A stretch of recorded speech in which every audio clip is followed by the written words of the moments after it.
There are two main forms of freedom as defined by the philosopher Isaiah Berlin: negative and positive liberty. I discussed negative liberty in another video and characterised it as an area within which we're free from direct interference by others in a number of areas, politically, professionally, or in one's personal life.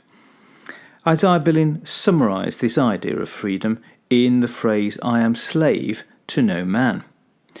Now, assuming we were all granted this freedom from direct interference, would it be fair to say we were then all equally free to pursue our goals? This is where the idea of positive liberty comes in. Positive liberty can be expressed as the degree to which one is free to achieve goals. Now, Berlin phrased this as "I am my own master," with the term master suggesting the need to have the opportunity to direct one's own life. Now, one way of thinking about how free we are to do something in the positive sense is to consider to what degree we're able to take advantage of any opportunities that exist. How easy is it for us to actually achieve our goals? Now, once we begin considering this, positive liberty appears to be a much more complex subject than negative liberty. For example, it's evident that over time the world's resources, property, power, privilege, etc. have become unequally allocated. Now, this means that some people have better access to the means of self-improvement than others. For example, better access to education, to work, and even to people who can help them out along the way. Now, other variations to our positive freedom might involve the idea that we may feel there are conscious or unconscious prejudices against us because of our social class, race, sex, or age group, for example. These prejudices may also be preventing us from being able to achieve our goals. So we can see here that the ability to be free to do something might seem a simple enough idea. I have a goal and then I pursue it. But in reality, the extent of our positive liberty appears to be dependent upon the way a society provides equality of access to resources and opportunities. Now, these are some of the external factors that, whilst others are not directly stopping us, still have an effect on the amount of positive liberty we enjoy. But let's say, for the sake of argument, that society miraculously became much more equal and all people have relatively equal access to resources and opportunities. Would we then be equally free to direct our lives as we see fit? Well, not necessarily. Because inherent in the concept of positive liberty is another dimension required for flourishing: control over ourselves. Now, this idea revolves around what constitutes ourselves. Are we all single, coherent personalities with clear goals arrived at by using purely our powers of reasoning?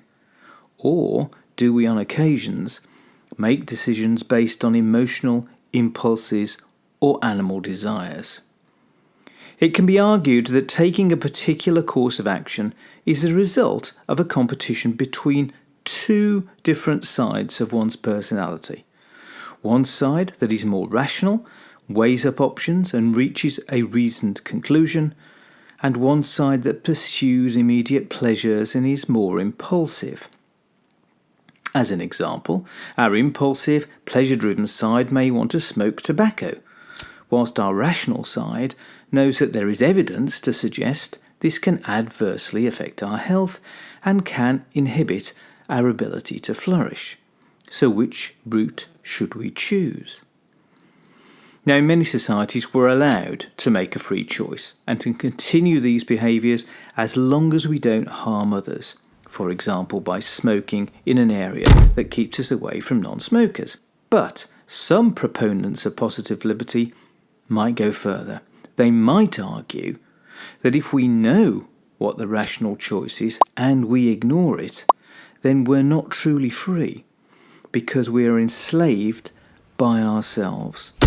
In these circumstances, they might decide that they know best for us, because to stop smoking, for example, would be the rational thing to do. But there's yet another extension of this line of argument. We might ask, what is the best way to organise a society? Is it to allow people to pursue their own interests, or to do what is in the best interests of all people? Now, the French philosopher Jean-Jacques Rousseau considered this issue and argued that true freedom comes from doing what is rationally in the common interest of all. What he said would be the general will of the people, if they were to be asked. Of course, one major problem here is, how do we determine what the general will of the people is? And the answer is that it's quite often what the educated and rational elite decides it is. Now, you might object and say that you want to be free to do what you want to do, in line with the positive liberty idea that says, I want to be my own master. But Rousseau might argue that if you're pursuing your own selfish ends, then you're not making the rational choice to act in the best interests of all.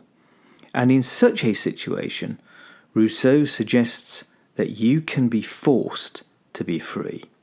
In other words, you're only truly free when you do what would be in the general interest of all people, the general will.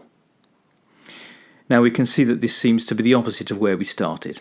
Positive liberty is defined as the freedom to be able to do something, but it can be interpreted in a way that allows others to force you to behave in the best interests of all, and then to argue that this is actually setting you free.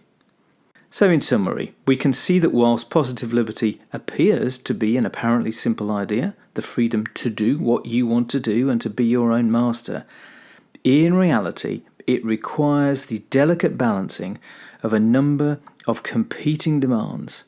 This might involve improving equality of opportunity and greater equality of income, for example.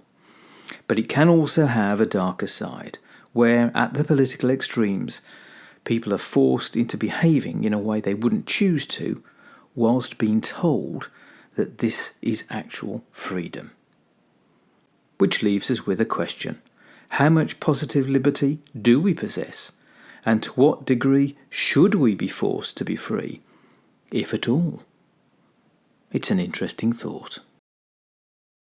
Thank you very much for listening to this video. If you enjoyed it, please click on the like button and do subscribe and click on the bell for notifications of my future videos.